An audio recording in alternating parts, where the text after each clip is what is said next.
introduce Joshua Hancock. Joshua is an Australian astrologer whose practice is primarily comprised of horary.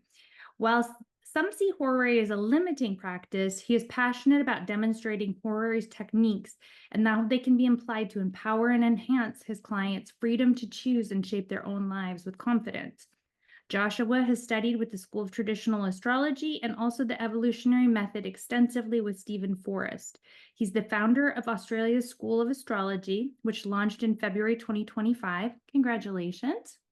With an introductory course designed to give students a comprehensive introduction to astrology and its many applications. So Joshua, I'm going to turn it over to you. I'm going to go off camera. I will be here though, as will Suzanne, and tell us a little bit more about what you are going to be talking about today. Yeah, absolutely. The more that I've gotten to learn about traditional techniques, the more I've become sort of like addicted to them, I guess is a way of saying it. And part of the reason that I wanted to roll out this talk is to not only shed some light on some astrological techniques, as I'm sure we're all interested in learning about, but to also play a link in a chain in terms of handing down information from the past.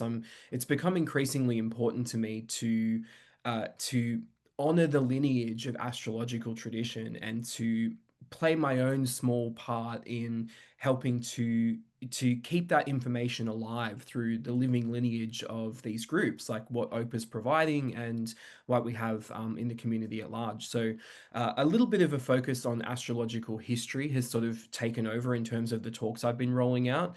And today's talk, what I want to do is spend a little bit of time talking about who Culpeper is and why he's significant and why he's worthy of some attention, what's brought us all here today.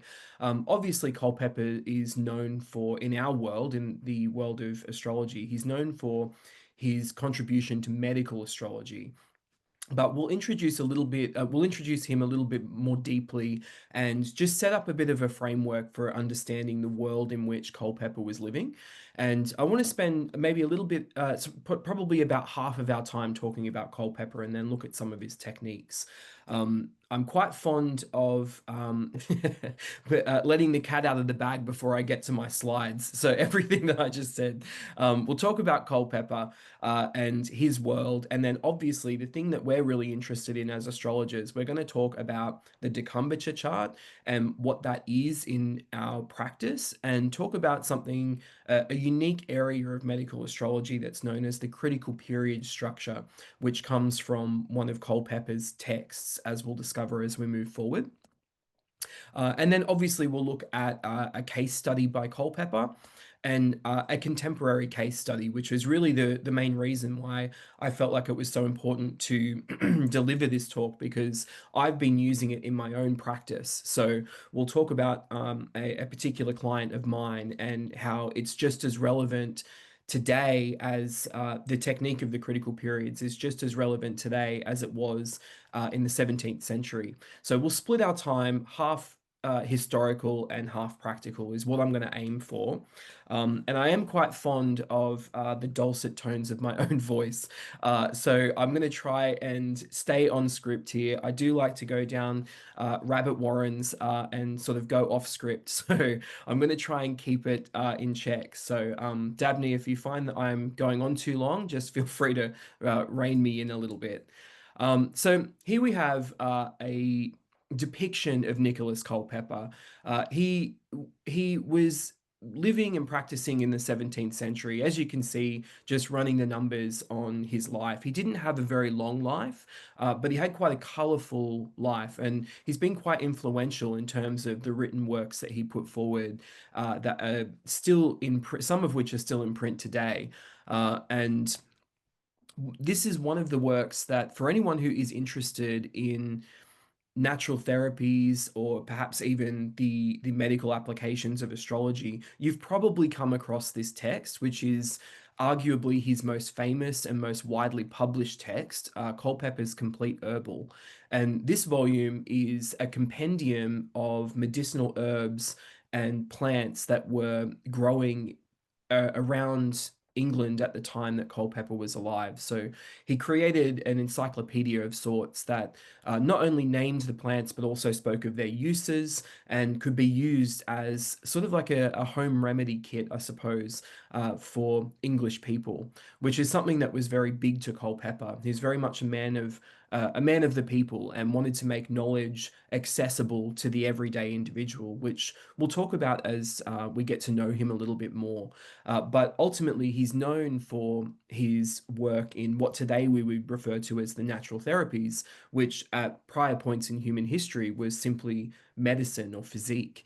And he's quite knowledgeable, obviously. So, for anyone who has an understanding of the 17th century period, Culpeper was around during the time of William Lilly. And in the world of traditional astrology, William Lilly is obviously this large figure whose work receives a lot of attention and is still carried forward and taught today. It's Lilly's work is it forms the basis of a lot of uh, curriculums that center on horary, for instance, and he tends to take up the lion's share of attention where it comes to traditional thought, at least among horary practitioners.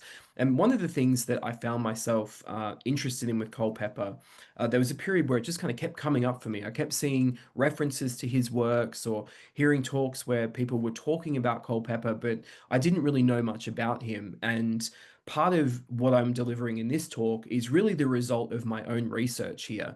And just passing on what I've learned is kind of the aim of this.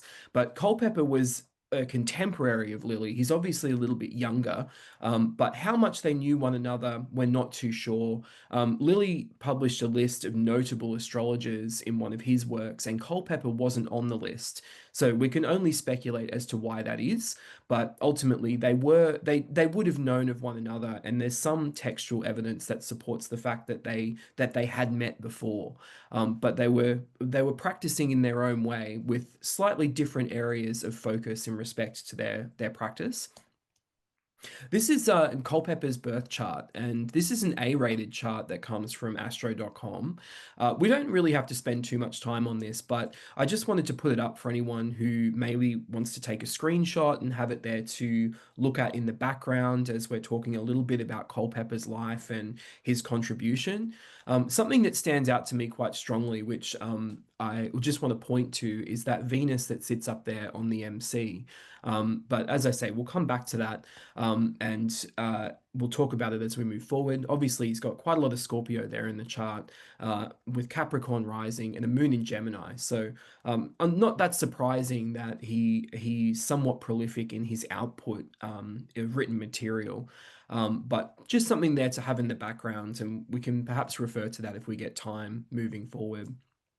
So, just introducing Culpeper and the world in which he came up in.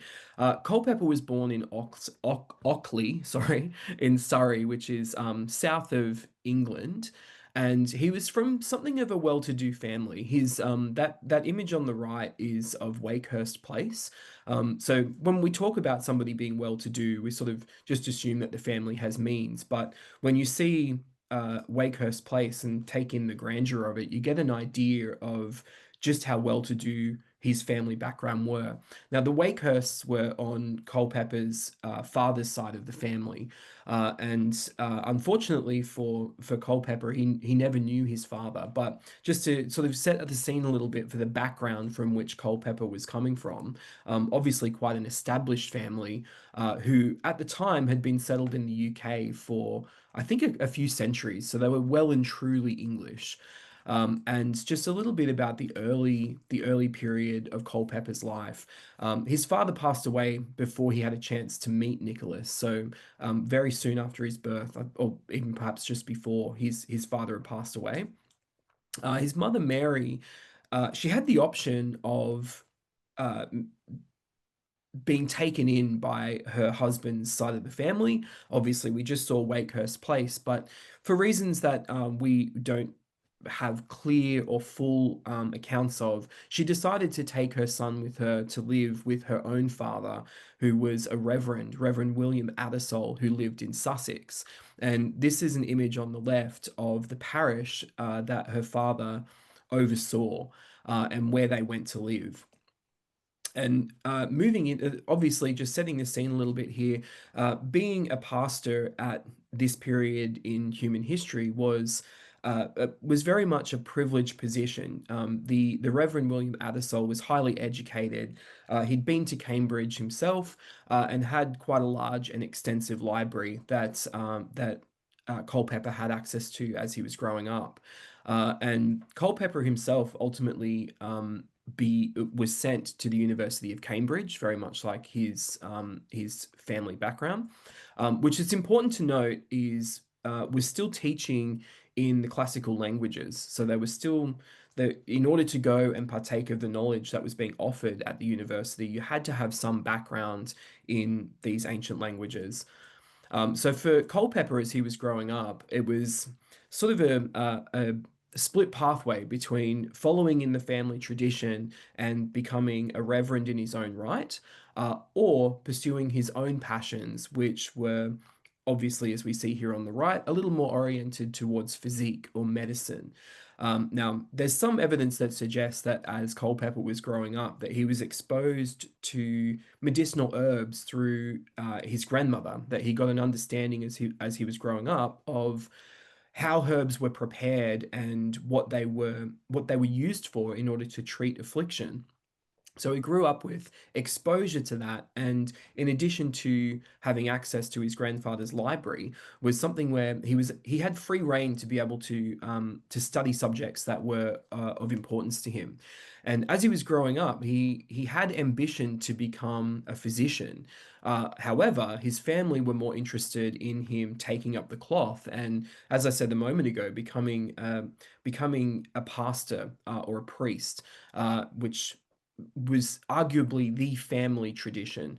Culpeper's father, who he never met, was I believe he was a rector, but he had some role in the church environment as well. So not too dissimilar from today, where sons tend to take up the vocation of their fathers. It was something wherein I imagine that the family felt they would be in a better position to be able to help Culpeper establish himself if he followed in the family's footsteps.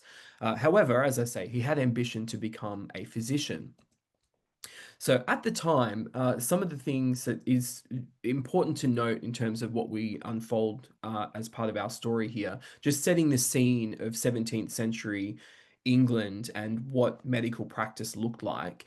Becoming a physician was something that was just as challenging at that point in time as it is today. That if you want to become a physician, at that point in human history, England didn't have a very strong or extensive program for people to study physique. That it was common for people to begin their studies at university, but then go abroad in order to specialize in physique.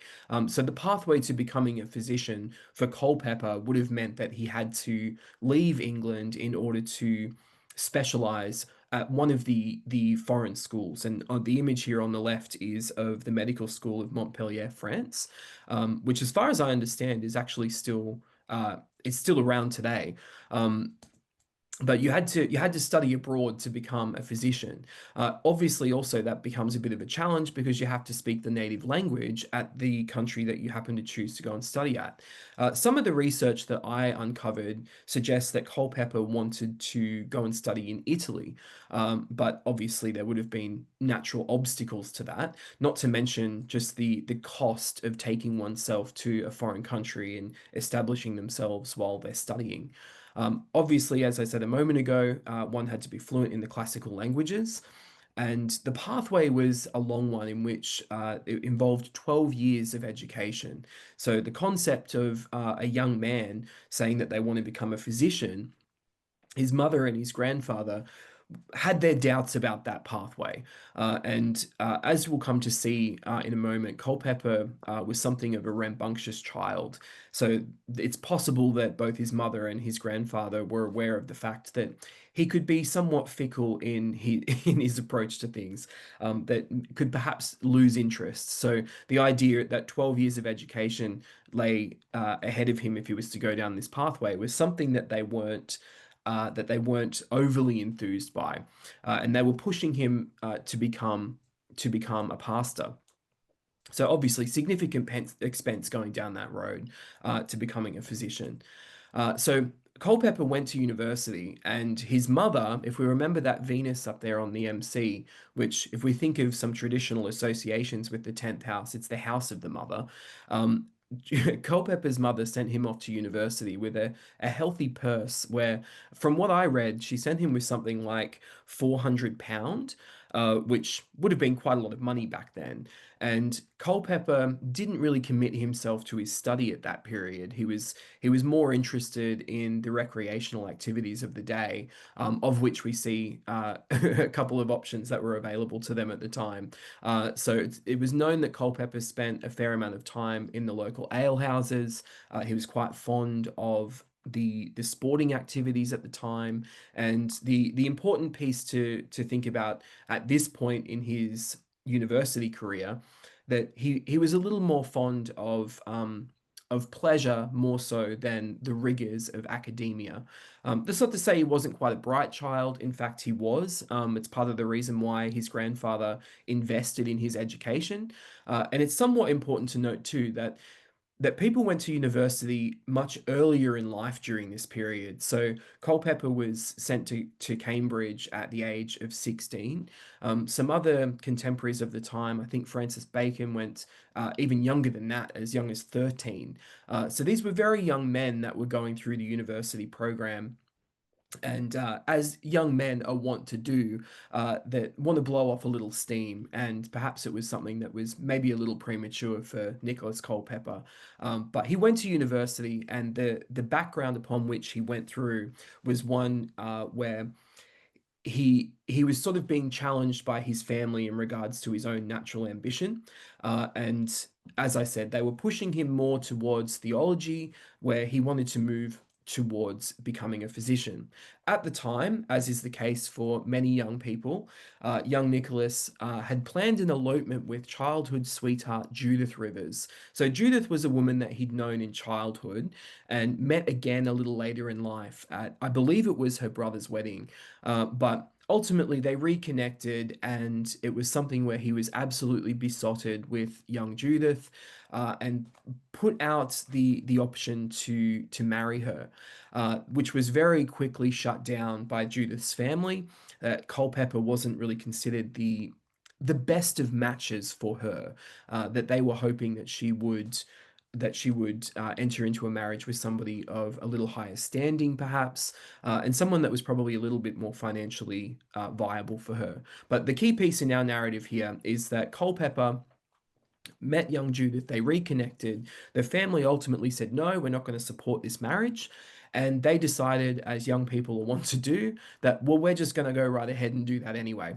And they'd organized to elope, as I mentioned here, and they'd organized to be married by one of Culpeper's friends from Cambridge. And they were going to, as far as I understand it, they were going to duck off to the Netherlands while the fury of the family calmed down a little bit and they accepted their forthcoming marriage. So plans were set in place. Culpeper reached out to his mother and procured yet more money to fund this expedition. I think under some spurious means. I don't think he was completely honest with her about what his plans were. But the stage was set for the two of them to elope and then duck off to the Netherlands while everyone accepted the fact that they were married.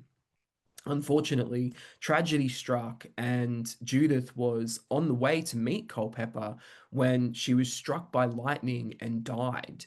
And it's sort of a shocking twist in the saga between the two of them that, looking back at it, feels like it was it was obviously a significant turning point for Culpeper, but it really turned him towards the direction that he ultimately went. But ultimately, she was on the way to meet him, struck by lightning, and as you can imagine, the shock and grief of that was something that was felt on a deep level for Culpeper, and life fell apart at that point. So he'd been at university and was planning this next step with his his intended marriage, and obviously that plan went by the wayside. So he pulled back from study. He went through very likely a period of grieving, And it got to a point where in the text that I saw some of this material from, one of the texts that I read, which is an interesting, one of the only biographies that I found on Culpeper,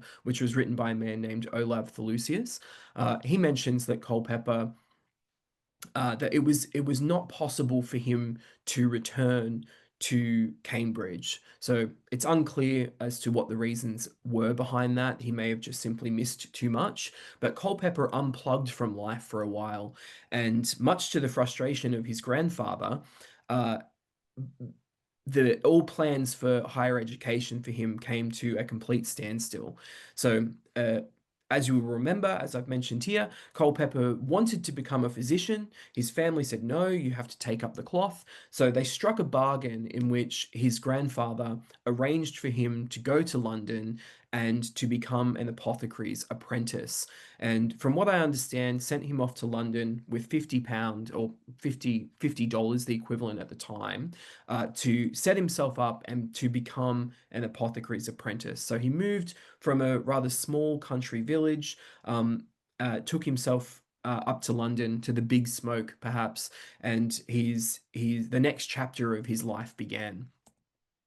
So something that's important to note here is that, by comparison, apothecaries were apprenticed for only 7 years. So this was largely what we would refer to today as a trade, where physicians went through a rigorous schooling for up to 12 years, as we mentioned, and apothecaries rather, were sort of the pharmacists of the day, and this was something where they learnt by doing. So they were in gainful employment with somebody who was considered to be a master of the pestle, and they learnt at the side of one of these masters, and their role in the community at that time was effectively what we would refer to as a pharmacist, where they were under the purview of the College of Physicians.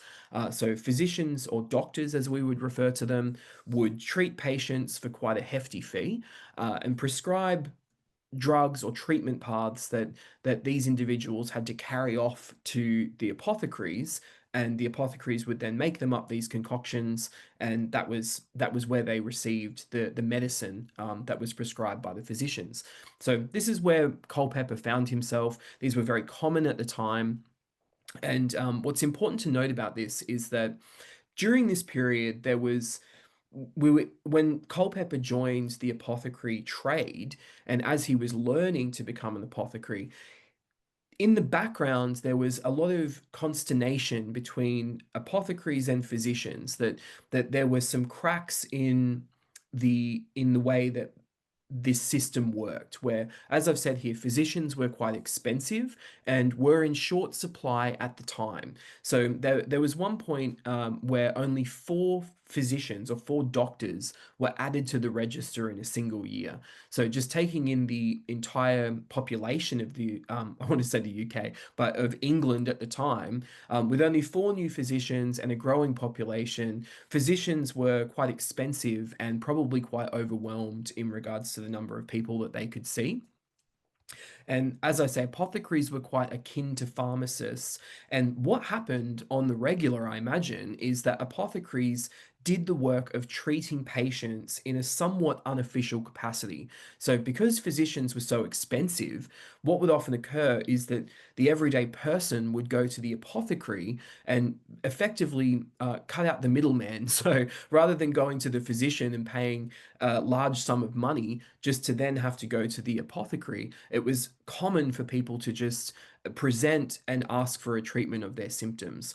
And as I mentioned here, the apothecaries were under the purview of the College of Physicians. So the College of Physicians had some oversight at this point in time to the work of apothecaries. They had the right to go in and inspect the environment to make sure that everything was up to scratch, and more importantly, that they were following their mandate to fulfill prescriptions as was set out in a particular text, which we'll come to in a moment. But the apothecaries had to effectively answer to the physicians.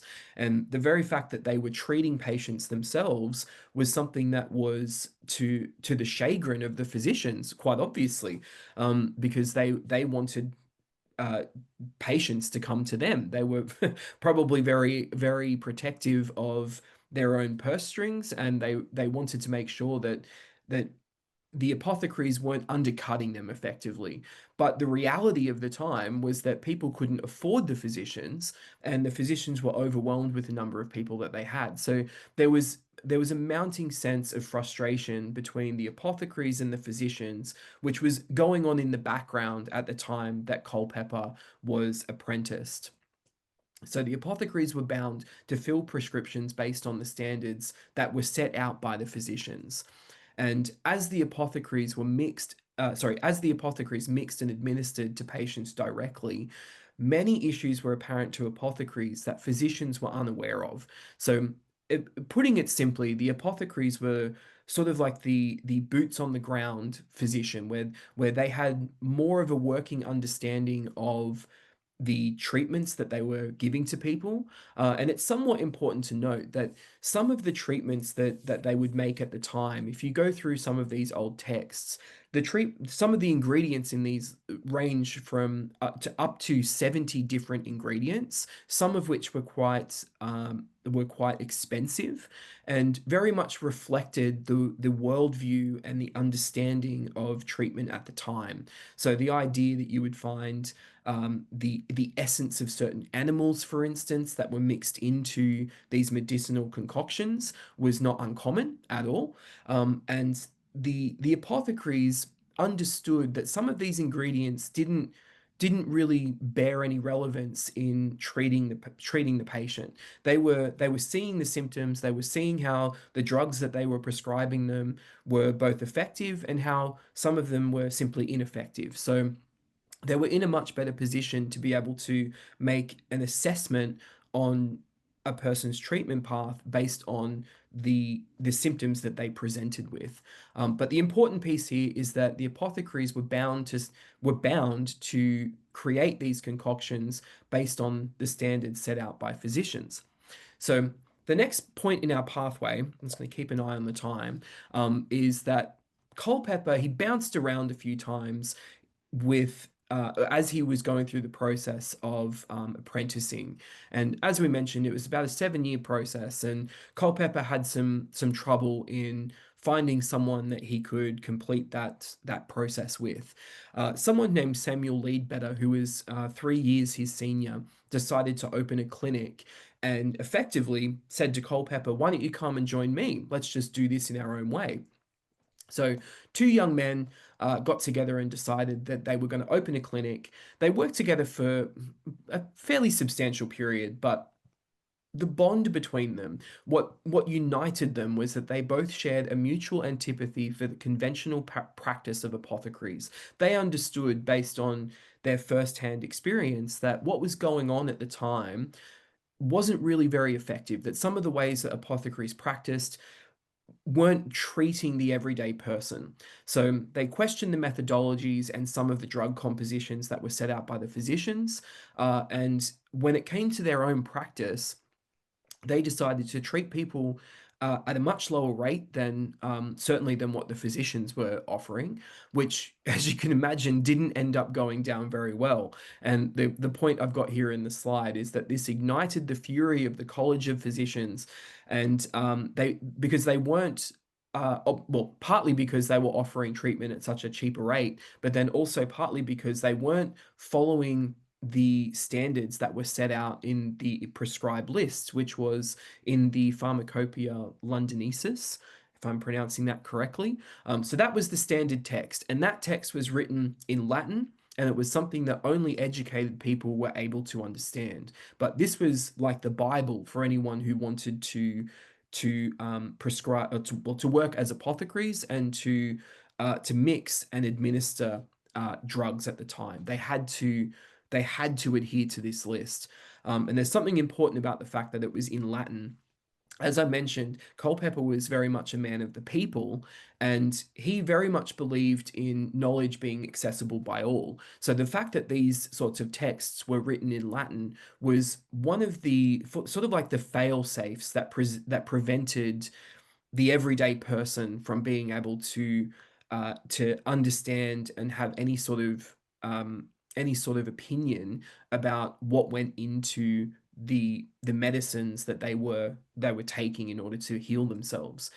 So Culpeper, to Culpeper, that was something that was quite frustrating. He thought that the whole thing needed updating, and as I say, he and Leadbetter got together and ignited the fury of physicians. And it was something where they received several warnings that ultimately, if they didn't cut this out, then Leadbetter would lose. They would break his mortar, I think is the way that they referred to it. So he would have lost his status as what was referred to as a freeman. So someone who had gained certification as an apothecary and could practice in his own right as a master of the pestle. So they basically said, if you don't cut this out, then we're going to remove you from the list of accredited suppliers. So they stayed together for a time with a few ups and downs, but ultimately, uh, Culpeper never saw the end of that process. He never became a freeman in his own right. He never became a master of the pestle, in part because his views that he was so staunch in putting forward were in stark contrast to the powers that be, if you will, at the time. And this text here is something that Culpeper was known for at the time. So because of his background, because of his time in studying not only unofficially through his grandfather's library, but also his time at Cambridge. He was learned in Latin and Greek, and he decided to to much to the chagrin of physicians to translate from Latin into English the pharmacopoeia. So ultimately, he made this accessible to everyone who is capable of reading in the English language. And as you can imagine, it would have ignited quite a furor among the physicians. So he wanted this information to be quite accessible to people. And while we don't know this for sure, I do wonder if this was sort of an act of revenge against the powers that be, if you will, and a way of sort of blowing the finger to the College of Physicians by making this information so widely accessible. But it was something that was very significant and that Culpeper was known for at the time. Something else to just make mention of here, that's quite interesting because this is where the period in which Culpeper was practicing. That during the time of the Great Plague, that this represented a really significant turning point in the journey for apothecaries and the ongoing war that was being waged between the apothecaries and the physicians, where during the Great Plague, even though this occurred after Culpeper's time and he never got to see this occur, what happened was a lot of the physicians skipped town. That as soon as the plague set in, the physicians said, "This is not for me," and they took off to the country. And the people who stuck around and were treating the sick were largely the apothecaries. And it was in large part because of the role that they played throughout the plague and their their dedication to the people that they were treating, that apothecaries ended up gaining the right to practice medicine in 1704. So they were granted the ability to practice, which, as you'll remember previously, the physicians were trying to clamp down on.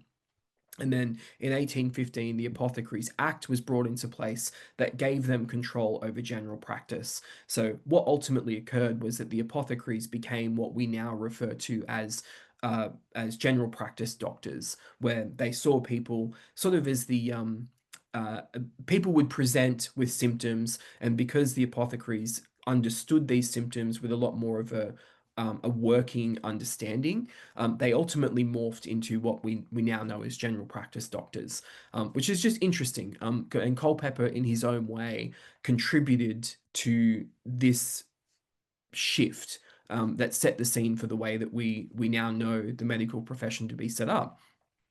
So a lot of this historical stuff is quite interesting. It's interesting to know that Culpeper was practicing in this period, but as we're here to talk about astrology, the importance of bringing all of this up is that that physicians at the time had to practice uh, with some understanding of the position of the planets. That this was absolutely critical to the way that they formed their diagnosis and their treatment plan. So something that I'll come back to this video in just a moment, but this this sounds like it's something that is so out of kilter with the way that we understand medical practice today. And what's been unearthed, the video that I'm about to share, is that the University of Cambridge has made accessible to people the working charts that were used by physicians at the time. At the time that I think I first presented this talk, I think it was around 80,000 of their charts that were still in existence.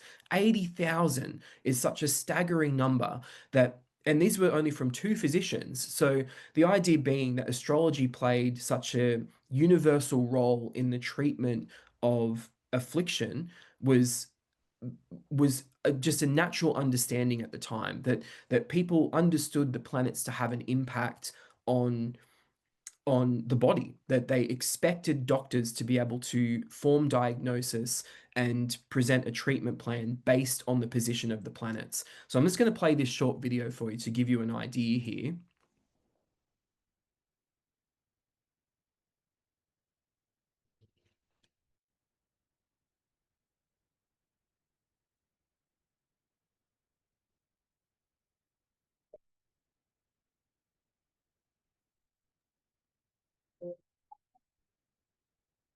I don't think it's playing.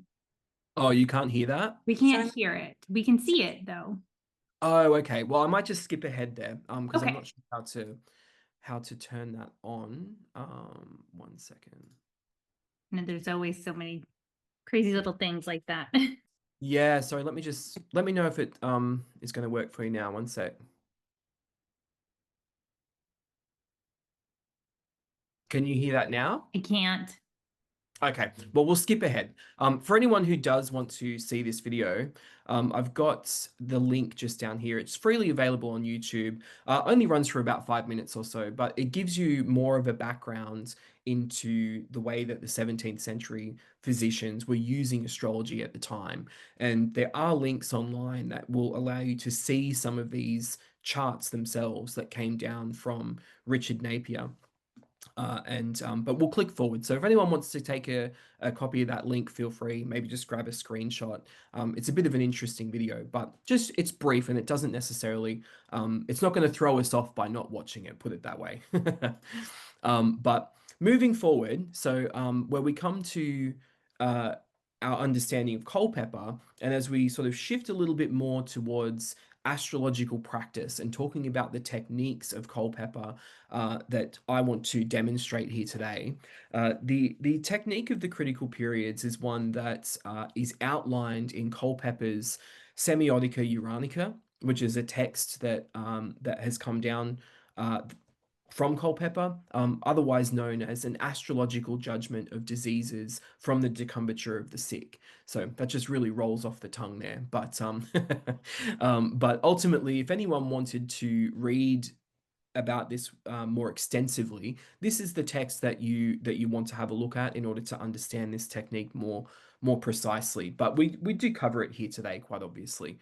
So Culpeper, as we know, he wasn't a treating physician, but he'd had ambition to become a physician. So working in this way was something that was quite important to him. So important, in fact, that he decided to write not just about the astrological applications that contributed to forming diagnoses and treatment plans, but also, like we saw a moment ago, where he translated the pharmacopoeia into English that was freely accessible to all.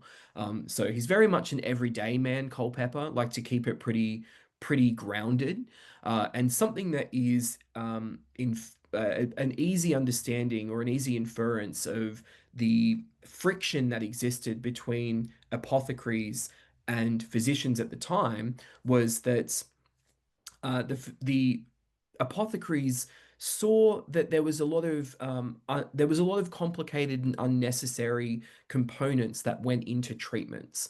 So Culpeper, with that in the back of our mind, liked to keep things pretty grounded and to keep things at a point that was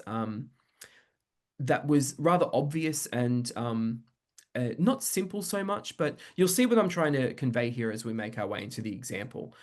So the key piece of the turning point in our presentation today, what we're going to start to look at now is the application of astrology, how it was used. So something that would be cast at the moment of to understand a proper diagnosis of someone's affliction would be to cast a chart that we refer to as a decumbiture chart. So a decumbiture chart come from the Latin, it basically means to fall down or to lie ill. So the nature of a decumbiture chart is that we would cast it at the moment that someone knows that they are sick, that they know that they've got an affliction, or at the moment that they fall down, so to speak, the moment that the affliction strikes them. And this sort of chart gives us insight into the nature of the sickness. And when it's used alongside the critical period structure, it aids in treatment and management. So a decumbiture chart is effectively a chart that will tell you about the nature of the sickness. And we'll talk about how the critical periods can complement that in terms of understanding the timing of the sickness. So this comes from Culpeper's text here, and he says it is necessary that you begin at the first punct of time of the invasion of the disease. This is very hard, if not impossible, to find. It may be easily known when a man takes his bed in his sickness, but when the beginning of the sickness is, that's the question. For a lusty, stout man bears the disease longer, and is longer before he takes to bed, than a puny, weakly, sickly man is. A mere suspicion of a sickness will send a faint-hearted man to bed. You may persuade him he is sick, whether he be or no. So Culpeper's quite funny in the way that he writes. It's very difficult not to read his material without laughing, and he's quite quick-witted. But basically, what he's saying here is that it's challenging to know the moment when someone becomes sick. That depending on the constitution of the individual, if it's a thick, burly man who's quite strong in their constitution and doesn't easily fall over sick, that they're not likely to admit sickness or perhaps even to recognize sickness, as opposed to someone who he refers to as a puny, weakly, sickly man, where a mere suspicion of sickness will send the faint-hearted man to bed. So, like he only has to sneeze and he'll go to bed. So, something of a sliding scale on when people would recognize that they are actually sick, which for our work as astrologers, we have to think about because our job is to identify the moment that someone actually becomes sick. So Culpeper is saying there's a little bit of a challenge in identifying when that moment comes along. He says here, the common opinion of such as are learned in astrology is that the moment of time is to be taken in which a man finds a manifest pain or hurt in his body. For instance, if a man has got a fever, usually the head aches certain days before. This is not the fever, but a messenger of the fever. So what he's talking about here is when would we, who are learned in astrology, cast the decumbiture chart? And he's saying here that it's not when you get a pain in the head, because this isn't the actual flu. This is a messenger of the flu. The beginning of the disease is when the disease appears manifest to the senses. So, in other words, it's not when you get the tickle in your throat, it's not when you start sneezing, it's when the affliction manifests in full and you know, I have to take to bed. This is the moment that I have to lie down and reprieve because the sickness is taking me over. So that would be one instance in which we would cast a decumbiture chart. Or another way that we can use decumbiture charts is at the moment that a client presents for treatment. So in the contemporary sense, we would say when you present to a treating physician. So the time of your doctor's appointment. In the 17th century, it was common to use the time that somebody presented with urine to the treating physician. So something that some people may not be aware of is that urine was considered to be the essence of the individual and was given to a doctor to inspect and to it formed part of their diagnosis. So the presentation of urine to a treating physician was something that would be used as the moment that could also constitute a decumbiture chart. So the moment that someone falls ill and the affliction is fully manifest. But if you can't understand that, or if it's a little bit too challenging, you can also use the time of consultation. As I say, urine was symbolic of the life force, which was the reason that it was presented. And in the modern world, the doctor's appointment also constitutes, which just backtracking there a minute ago, that I've actually used a Decumbiture chart for my dog at the time of our appointment. That proved to be extremely accurate, actually. So the appointment time is as effective as the moment that illness manifests. So if you, as astrologers, if you're looking to use a Decumbiture chart for yourself, you're in a unique position to be able to determine the moment that the affliction becomes manifest. If we're talking about the flu, it's the moment where you know that you really have the flu. You don't know that it's coming. It's not a messenger of the flu by way of a sneeze or a cough, but when you have to repose and you have to take to bed because the sickness has manifested. As astrologers, that would be the time that we would cast a Decumbiture for ourselves. If you're working with clients or somebody comes to you and they want to discuss their illness, then you could use the time of their appointment with a physician, unless you're an astrologer physician yourself, which is common these days that people will practice some form of natural medicine and the astrology can complement. But just something to think about. So, in the use of Decumbiture charts, and more specifically in the use of critical periods, which we'll get to in a moment, it's important to set up a framework that where we can understand the nature of the affliction as being either acute or chronic. Acute afflictions are those which run their course within the lunar month. So something that is going to come up and it's not going to hang around. Something like the flu, for instance, would be considered an acute illness because it's something that comes up, it's very real, possibly there's a lot of focus on it in that moment, but it's something that we would expect to pass. As compared with something like a chronic affliction, in which the affliction has a longer duration and is something that requires a longer term uh, focus on. So the idea that if somebody was to break an ankle, for instance, we would refer to that as a chronic affliction, given the fact that it's going to take longer than a month to heal. So this comes from Culpeper's case study. So just kick back and we'll let this story unfold. He says here the sun has domination in chronic diseases, the moon in acute. If you be a wise man, your judgment shall be as sure as the sun. So basically, what he's saying is it's very obvious to know whether an illness is either chronic or acute. If it's a chronic affliction, something that lasts for longer than a month, for instance, then we would be using the sun in the critical period structure. If it's something like the flu, then we're going to use the moon to time the unfoldment of the illness. And as Culpeper says here, if you're a wise man, then it will be very obvious to you. Your judgment shall be as sure as the sun. So it's pretty clear if the affliction's going to be hanging around for a while or not.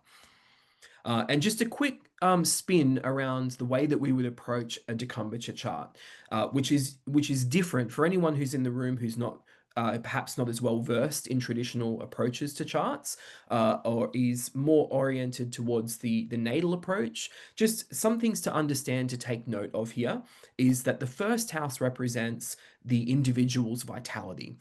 The sixth house is where we would look to determine the nature of the affliction. So the sixth house is not known as the house of health in traditional astrology, rather, it's the house of ill health. So the sign on the cusp, any planets in that house, and the ruler of the sixth house would be signifying the nature of the sickness or the disease itself. The seventh house in traditional astrology is the one that we look to for the treating physician. And the 10th house is where we look for the present treatment and any manifest symptoms that may be present at the time, while the fourth represents underlying symptoms. So perhaps some factors that we need to pay attention to that may not be overt or visible. So, what are the critical periods? If we're talking about a Decumbiture as the chart that will give you insight into the nature of the illness, the critical periods are used to time the turning points of illness. So, tracking if you have a Decumbiture chart, then you would be tracking you would use the critical periods to track the unfoldment of the affliction to understand what the major turning points are. So, from the Greek, krisis, meaning a turning point or a decisive point in the disease. So, critical periods represent the turning points. And Culpeper says here, critical days are nothing else but days wherein a man may discern a disease or give judgment upon it, be it good or bad. There are three critical periods. So there are three phases that we would look at that form the basis of a critical period cycle. The first of which is the critical period itself, wherein, as we discussed a moment ago, the affliction is manifest. You know that you're sick at the beginning of the critical period. The second phase of this is known as the judicial period, and the third phase is known as the intercidental period. So we'll talk about what each of these are and just outline what each phase is depicting in terms of its turning point in the affliction. So if you've got the flu, then we would expect there to be three major turning points while you have the affliction of the flu.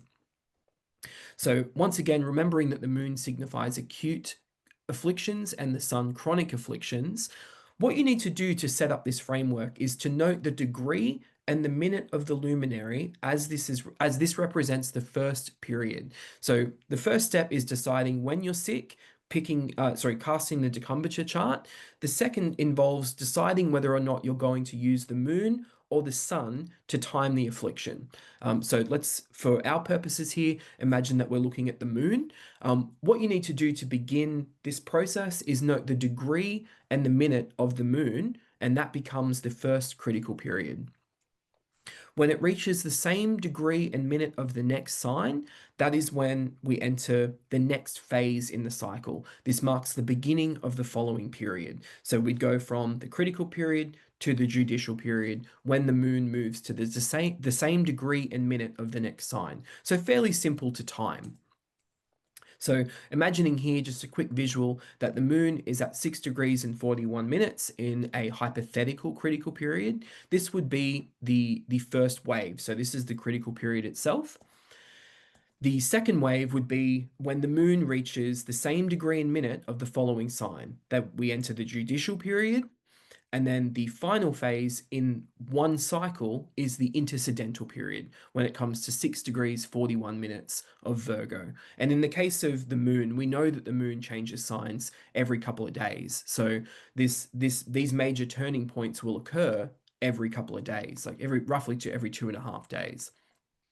Before finally, the next phase would be sort of like the cycle repeats itself. So we go from one critical period phase, being the critical, judicial, intercidental, and if the affliction's not over, then we simply start that cycle again. We go back into another critical period and continue in the same fashion. So we would time the turning points as the luminary moves to the same degree and minute of the following sign.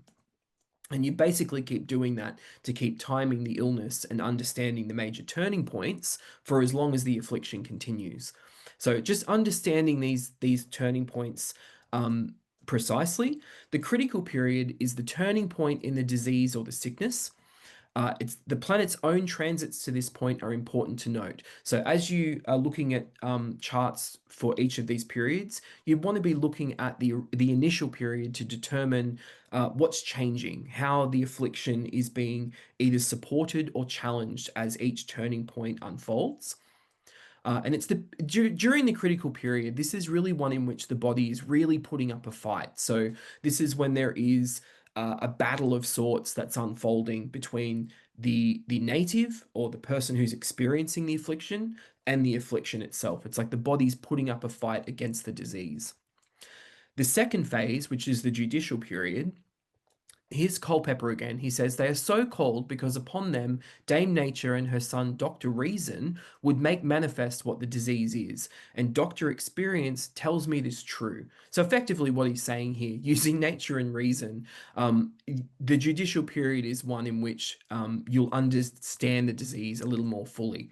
During the judicial period, the symptoms are fully manifest, which allow a clearer diagnosis of the affliction. So very simply, using the flu as an example here, the first couple of days, you get a bit of a flavor of the flu, but by the time you enter the judicial period, your symptoms are fully visible. You've got the runny nose, you've got, the watery eyes, all of those things. You know overtly what the nature of the affliction is, because the symptoms will be fully manifest. So the importance of this period is that the judicial period enables a clearer diagnosis than what you would get during the critical period. The critical period is more like the inciting incident. A couple of days later, in the case of the moon, when we come to the judicial period, you'll have a clearer understanding of what the nature is that you're dealing with, what the nature of the affliction is, rather. So this is a period that enables more reliable treatment. The third period, the intercidental period, is a time, as Culpeper again, is a time falls out between the judicial days and the critical. Upon these intercidental days, the disease is usually remitted. If so, then a good crisis may be expected. If not, an evil. So, in other words, what he's saying here is that this is a time when the sickness abates somewhat, which allows the body to rest. An easy intercidental period indicates that the body is more capable of fighting off the sickness at the next critical period, less so if it's a challenging period. So the third wave in our critical period structure is when the symptoms seem to recede somewhat, but you're not out of the woods yet. It would be under the next critical period that the crisis has the capability of breaking. So once again, the critical period is a turning point in the disease. And the critical period, the first wave of the cycle, is when the body is capable of breaking the sickness. So when it's able to overcome the affliction. So the intercidental, which is the final wave of the critical period structure, is one in which the sickness recedes somewhat, where you see this quite commonly, that some people will say, oh, I must be better. I'm feeling a little bit better. And it's a period where if you're using the critical period structure to time the illness, you know that there's another critical period coming up. So depending on the nature of the intercidental period, if it's an easy one, it's likely that the next critical period is when the affliction will break. So when people get up from bed and they say, oh, I'm feeling a little bit better, they're not quite out of the woods yet. That would be determined under the next critical period. So there will be a change for better or worse under the following critical period, wherein the illness will either break, as I mentioned, or it will continue, in which case you use the same 3 cycles over again. So very quickly here, because I'm mindful of the time, this is a list of just the natural significations of the signs of the zodiac, which will be available on the recording for anyone who's not familiar with this, but the idea that Aries has signification of the head, Taurus the neck, Gemini the shoulders and arms, and so on. And this page is a more comprehensive list that's available on page 119 of William Lilly's Christian Astrology. For anyone who hasn't seen it, there is a freely available version available on SkyScript. Deborah Holding's annotated version is on SkyScript for everyone to read and go through. If anyone wanted to see this table with more specificity, I would suggest going there, and you would find it on page 119. So this is Culpeper's case study, which we'll try and make our way through quickly. So this is the Decumbiture chart for the individual that he's writing about here. So what he says is this unhappy this is once again an example of his funny turn of phrase. This unhappy creature, being untowardly matched with an unnatural husband, came up to London and lived in a service, and in her service was surprised with a furious disease evil. So this woman was rather sick. The cause of her disease lay hid, or at least very obscure, is plainly signified by so many planets being under the earth. So he's saying so many planets down there in the 4th house. If you remember the 4th house of being hidden symptoms, that there's a lot going on that's not quite overt or not quite visible. The chart indicates that she procured her own disease because the Lord of the 6th is in the 12th house, as also because the Lord of the Ascendant is disposed by a planet in the 12th. So effectively, in traditional astrology, the 12th house is known as the house of self-undoing, and the fact that the affliction, which in traditional astrology is ruled by Jupiter, we've got Pisces on the 6th house cusp here. we see Jupiter up there in the 12th house. So he's saying that to some extent she's been complicit in her own experience of illness here.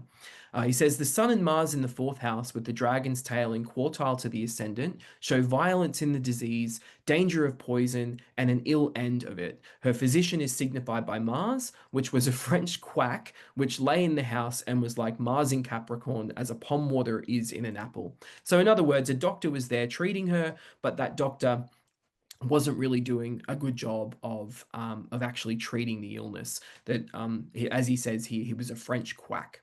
The position of Mars in the 4th combusts with the dragon's tail, and in the quartile of the ascendant, which is a square to the ascendant, first clouded his judgment, secondly, corrupted his practice, thirdly, set hard for her life. 'Tis a sad thing when the Lord of Death must be the physician in the disease. And what we see here is that the 8th house ruler, oh, hang on, let me get rid of that. The 8th house ruler is Mars. So we've got the ruler of the 8th house of death, also the ruler of the physician themselves. So this was Culpeper's way of understanding that there was some danger in terms of what the doctor was prescribing for this person's treatment. I came accidentally to the house and found all the household weeping. Every one that could eat an egg shed a tear. A joiner was busy pulling down the bedsteads, the whole household preparing for a flight with a bag or baggage. So they were preparing for the worst. They thought that this woman was going to die. The physician was obviously not really helping the situation. This woman wasn't getting better, and everyone in the house thought that the woman was going to pass away. And they were getting ready to leave because they were obviously concerned that they were going to take on whatever it was that she had. And he says here, and what was the reason, think you? The doctor had passed a wild piece of nonsense that she had got the pestilence. Up run I to see the creature. I found her in a strong fever, that's true, but I could see no tokens unless were tokens of the doctor's ignorance. I demanded the time of her falling sick, which she very exactly gave me. So he cast a decumbiture of his own. I have but 2 questions to answer, and then I come to the crisis. 1, will she live or die? 2, will her sickness be long or short? That she should live is very clear. The moon being with the sextile of Jupiter, and the lord of the ascendant, no way afflicted save only by the scorpion's heart. So the fact that Venus and Jupiter are in a sextile to one another, as you'll see here in the chart, he says that the virtue of that is indicative of the fact that this was a sign that she was going to live. As he says here, it's very clear to him that she would live. To the second question, namely whether her disease should be long or short, the angles being all cardinal and the moon swift in motion and in sextile to Jupiter, show a short sickness. The lord of the ascendant and the lord of the sixth being both stationary, prolong the disease. If you please but to set the figure, you shall find that she is upon the cusp in the ascendant, newly separated from the body of Venus and the quartile of Jupiter. Now the smallpox came out, and not until now. So at the beginning of each phase of the critical period, what you want to do is cast a chart for that moment and assess it against the previous critical period chart. As he says here, that this was a period in which the smallpox came out, the affliction was made manifest, and the symptoms were completely visible. That you could use this period to gauge a proper diagnosis based on the symptoms. The moon comes out to the place where, at the intercidental period, the following phase, he says, the moon comes to the place where Mars was at the decumbiture, and now applies to his body, having newly left the trine of Jupiter.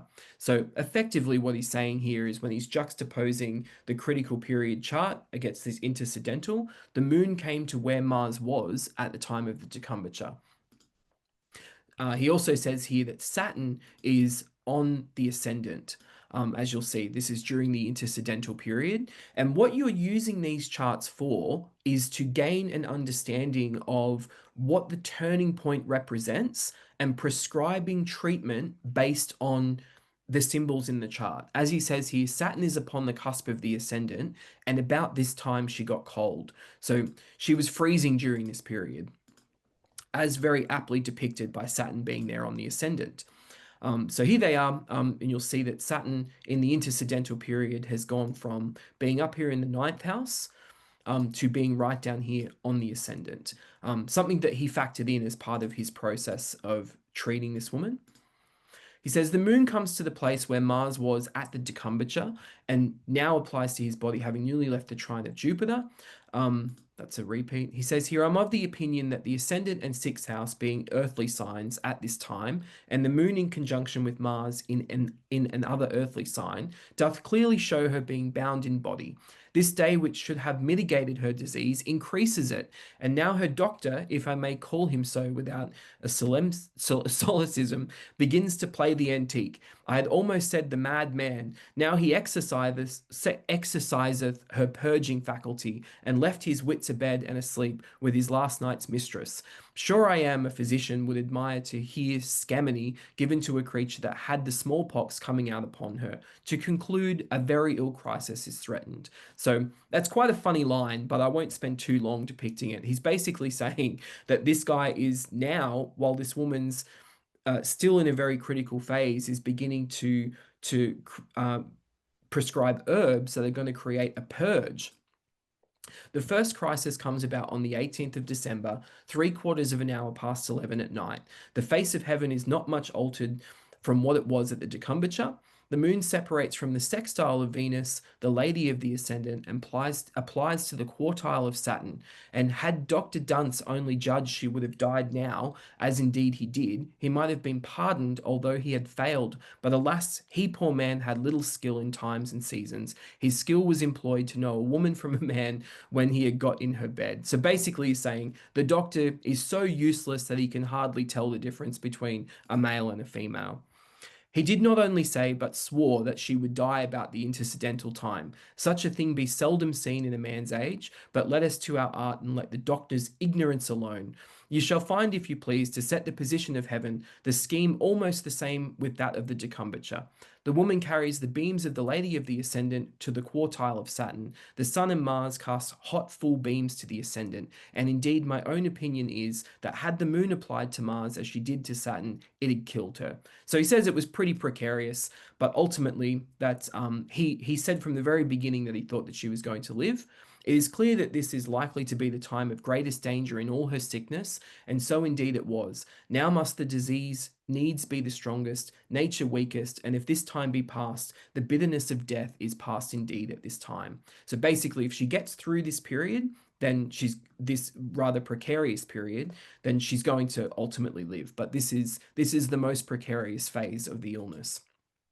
The combat was sore, he says. She distracted, senseless, the smallpox began to fall down, and with all strength almost spent. So ultimately she was stronger than the affliction, but it was really taking it out of her.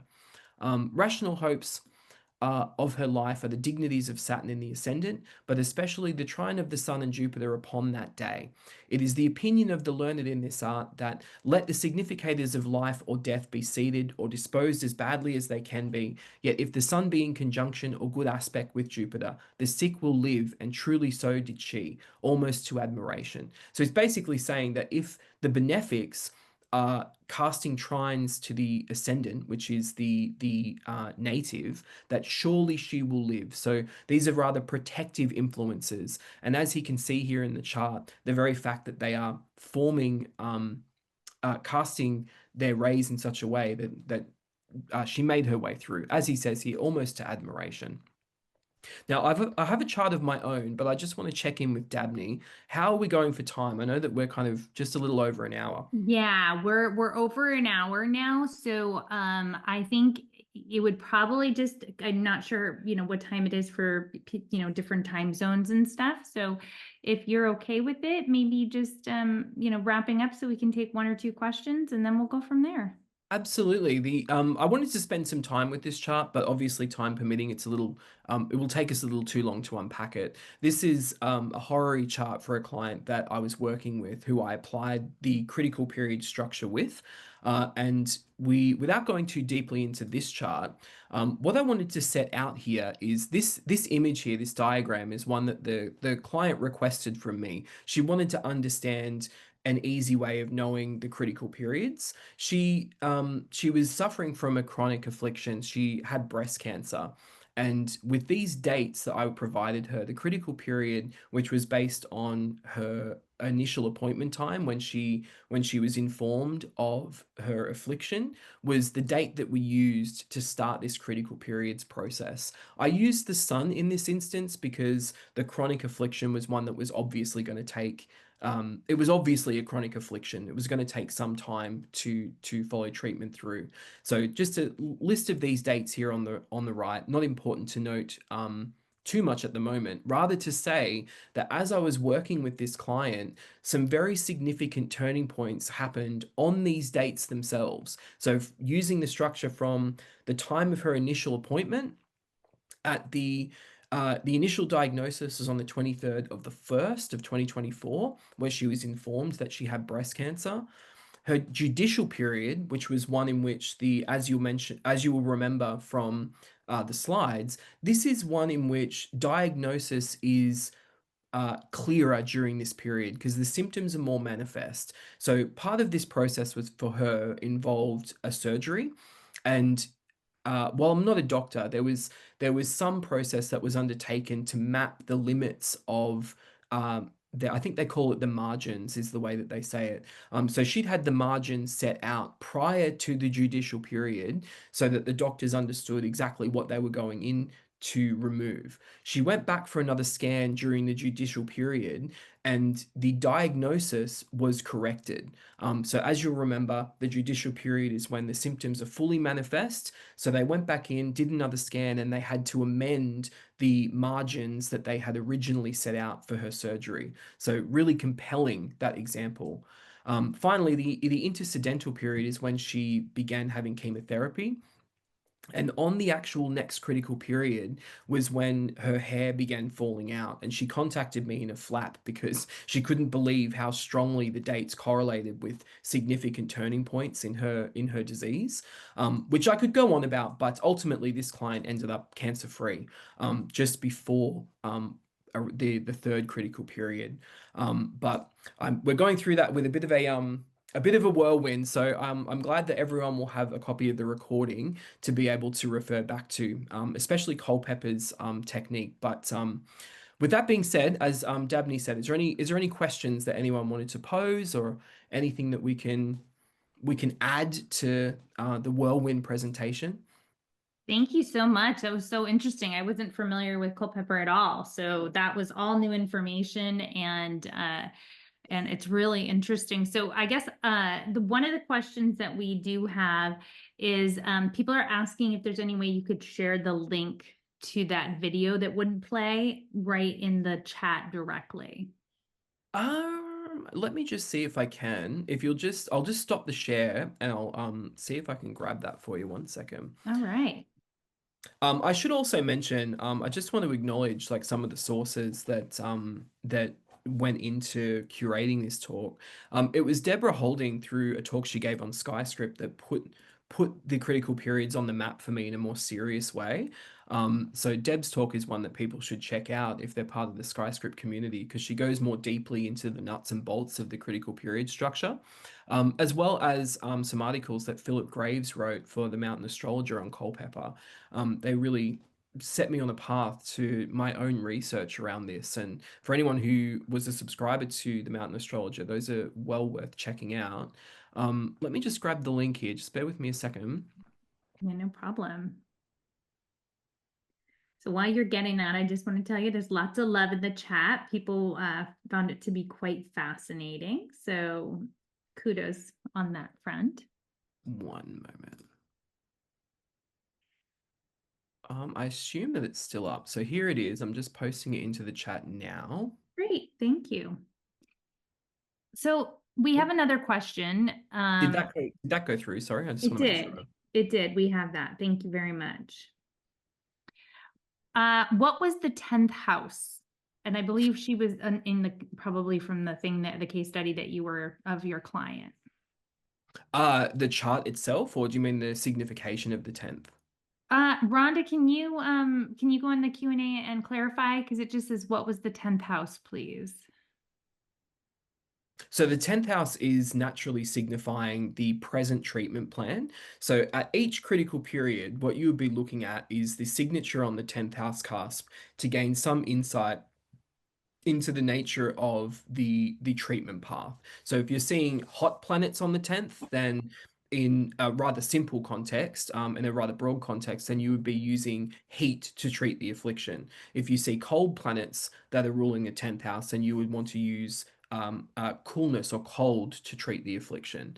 But in a general sense, the 10th house would be indicative of visible or overt symptoms, but also the path of treatment. So, sort of like the medicine or the application being used to treat the affliction. Great. Another question is, Sheila says it's an excellent presentation. In your practice, what have you found using the intercedent The incidental? intercidental period.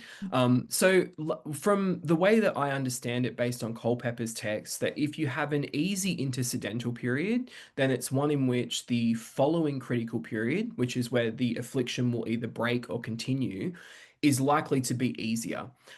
Whereas if you have a challenging intercidental period, it's more likely that it's presaging another challenging critical period. It's one in which I find that a lot of people have to be careful of assuming that the affliction is over, because the general feeling of it is that the illness recedes, and everyone begins to think that everything's good. You know, I've come through the woods, or I'm out the other end of the tunnel.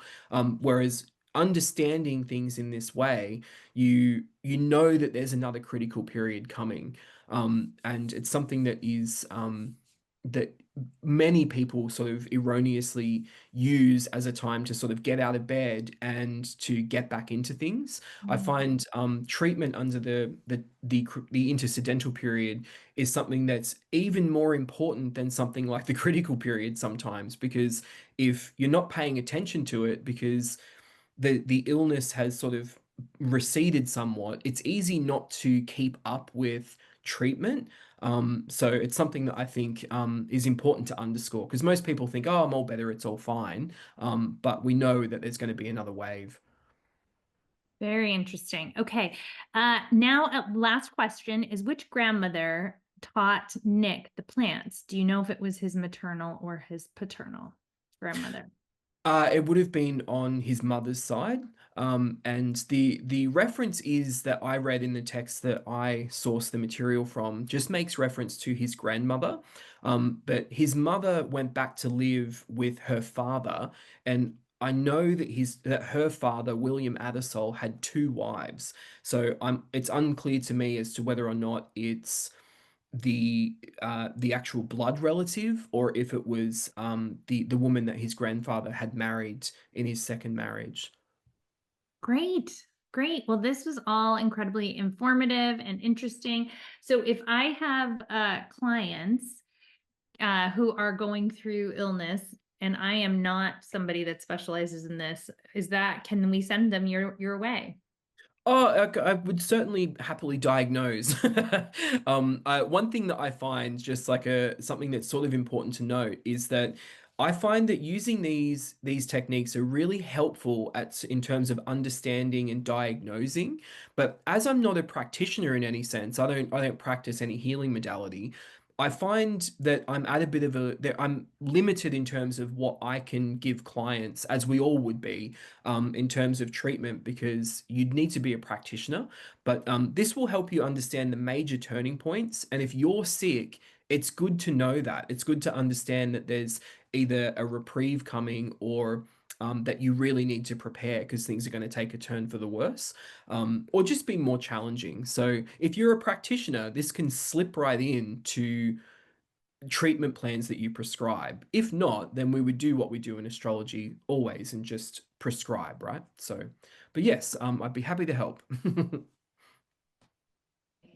Great. That's very helpful. And thank you so much for your time, everyone. You will get a copy of the recording. It will also be on OPA's YouTube channel. So make sure you mark your calendar for, I believe it's October 26th, when we have our next OPA Mercury Hour. And thanks so much for your time. Thanks, Joshua. It was wonderful. Thanks, guys. I hope that was helpful. Was lovely. Thanks again. See you Take later. care. Bye.